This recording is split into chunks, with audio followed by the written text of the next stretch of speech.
చిన్న కుమారుడు ఆ పేరేమి చెప్తా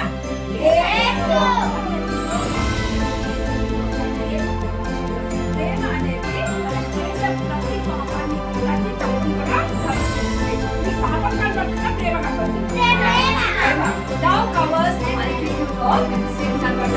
పరిశుద్ధమగు తండ్రి మీ పాద సన్నిధిలో తెచ్చినందుకు నీకు వందనాలు స్తుతిస్తూ చెల్లించుకున్నాను దేవా. మరి ఇక్కడ మమ్మల్ని అందరినీ కూడా